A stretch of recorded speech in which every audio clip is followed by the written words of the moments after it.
Hello everyone. So இந்த வீடியோவில் வந்து ஏன் ஜீரோக்கு வந்து ரெசிப்ரோக்கல் கிடையாது அப்படிங்கிறத பார்க்க போகிறோம். ஸோ ஃபஸ்ட்டு அதுக்கு முன்னாடி நம்ம சேனல் சப்ஸ்கிரைப் பண்ணிக்கோங்க, ப்ளஸ் பக்கத்தில் இருக்க பெல் ஐக்கானையும் மறக்காமல் கிளிக் பண்ணிக்கோங்க. அப்போ தான் அப்லோட் பண்ணுற வீடியோ நோட்டிஃபிகேஷன் உங்களுக்கு அட் அ டைமில் உடனே வரும். ஃபர்ஸ்ட் ஒன், ரெசிப்ரோக்கல் அப்படின்னா என்னென்னு ஃபஸ்ட்டு நம்ம தெரிஞ்சுப்போம். ஃபார் எக்ஸாம்பிள், இப்போது 1 அப்படிங்கிற ஒரு நம்பர் இருக்குது. இந்த நம்பரோட ரெசிப்ரோக்கல்னால் நம்ம என்ன சொல்லுவோம்? இதை அப்படியே இப்போ நம்ம வந்து இதை கன்சிடர் டிவைடட் பை 1ன்னு கன்சிடர் பண்ணிவிட்டு இதை அப்படியே நியூமரேட்டர் டினாமினேட்டர் நியூமரேட்டராகவும் இன்வெர்ட்டிங் பண்ணி எழுதுவோம். தட் மீன்ஸ் 1/1 வரும். ஃபார் எக்ஸாம்பிள், இப்போ நம்ம வந்து 2 அப்படிங்கிற ஒரு நம்பர் எடுத்துக்கிட்டோம் அப்படின்னா கீழே வந்து டினாமினேட்டர் 1 இருக்கிறத கன்சிடர் பண்ணிப்போம். அப்போ வந்து இதோட ரெசிப்ரோக்கல் வந்து 1/2 அப்படின்னு வரும். சப்போஸ் 3/2 அப்படிங்கிற ஃப்ராக்ஷன் இருக்குது. ஸோ இதோட ரெசிப்ரோக்கல் எழுதணும் அப்படின்னா numerator and denominator change inverting ஆகி நமக்கு 2/3 அப்படின்னு வரும். சப்போஸ் நமக்கு வந்து 5/10 இருந்ததுன்னா இதோட ரெசிப்ரோக்கல் 10/5. இது எல்லாத்துக்குமே வெல் நோன் தான்.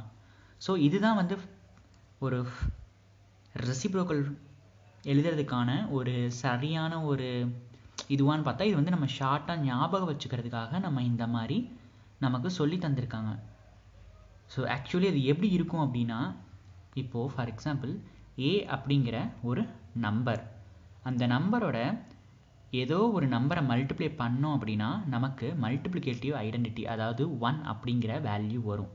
ஸோ அந்த மாதிரி வர இந்த எக்ஸ் அப்படிங்கிற இந்த வேரியபிள் தான் நம்மளோட ரெசிப்ரோக்கல். ஃபார் எக்ஸாம்பிள், இப்போது நான் 5 அப்படிங்கிற ஒரு நம்பர் எடுத்துக்கிறேன். இந்த நம்பரோட எந்த நம்பரை மல்டிப்ளை பண்ணால் எனக்கு வந்து 1 வரும் அப்படின்னா, ஸோ இதை எப்படி எழுதலாம்? 5x = 1 இருக்கும். ஸோ தட் இம்ப்ளைஸ் x = 1/5 வரும். ஸோ 1/5 தான் 5ஓட reciprocal. Could you understand what I am telling? Fine. So இப்போ ஏங்கிற ஒரு நம்பர் எடுத்துட்டோம்னா அந்த நம்பரோட ஏதாவது ஒரு வேரியபிள், அந்த வேரியபிள் நம்பர் தான் மல்டிப்ளை பண்ணோம்னா நமக்கு 1 அப்படிங்கிற மல்டிப்ளிகேட்டிவ் ஐடென்டிட்டி கிடைக்கணும். ஸோ அதை தான் வந்து நம்ம வந்து ரெசிப்ரோக்கல் அப்படின்னு சொல்கிறோம். ஃபார் எக்ஸாம்பிள், இப்போது நான் 2/3 அப்படிங்கிற ஒரு ஃப்ராக்ஷன் எடுத்துக்கிறேன். அந்த ஃப்ராக்ஷனோட ஏதோ ஒரு ஃப்ராக்ஷனை மல்டிப்ளை பண்ணேன் அப்படின்னா எனக்கு 1 வரும்.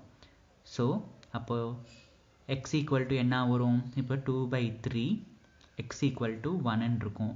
ஸோ இப்போ நமக்கு எக்ஸுக்கு வேல்யூ கண்டுபிடிச்சோம்னா நமக்கு 3/2ன்னு வரும். ஸோ இந்த 3/2 இங்கே போட்டோம் அப்படின்னா 2/3 × 3/2 = 1 அப்படிங்கிற வேல்யூ கிடச்சிடும். ஸோ இந்த டெஃபினேஷனை யூஸ் பண்ணி நம்ம ஜீரோக்கு ரெசிப்ரோக்கல் இல்லை அப்படிங்கிறத ப்ரூஃப் பண்ண போகிறோம். இப்போது நான் ஏக்கு 0ன்னு எடுத்துக்கிறேன். இப்போ 0வோட எந்த நம்பரை மல்டிப்ளை பண்ணால் நமக்கு 1 அப்படி வருங்கிறத நம்ம யோசிக்கணும். நமக்கு நோன் ட்ரூத் தெரியும், 0வோட எந்த நம்பரை மல்டிப்ளை பண்ணாலும் நமக்கு 0 தான் வரும் அப்படிங்கிற ஒரு மெயினான கான்செப்ட் நம்ம மண்டையில் உதயமாகும். ஸோ அந்த கான்செப்ட் மூலியமாகவே நம்ம சொல்லிடலாம் ஜீரோக்கு ரெசிப்ரோக்கல் கிடையாது. சப்போஸ் சில பேர் என்ன சொல்லுவாங்கன்னா, 0 டினாமினேட்டர் 1 இருக்குது, அப்போ வந்து 1/0ன்னு போட்டோம்னா நமக்கு இன்ஃபினிட்டி வரும். ஸோ அதனால் ஜீரோக்கு ரெசிப்ரோக்கல் கிடையாதுன்னு சொல்லுவாங்க.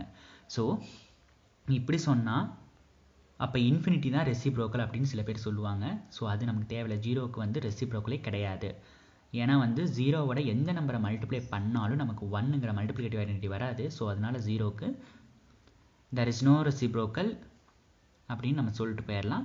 ஸோ அதை தான் வந்து இந்த வீடியோவில் உங்களுக்கு சொல்லணும்னு நினச்சேன். அண்ட் தேங்க்யூ ஃபார் வாட்சிங்.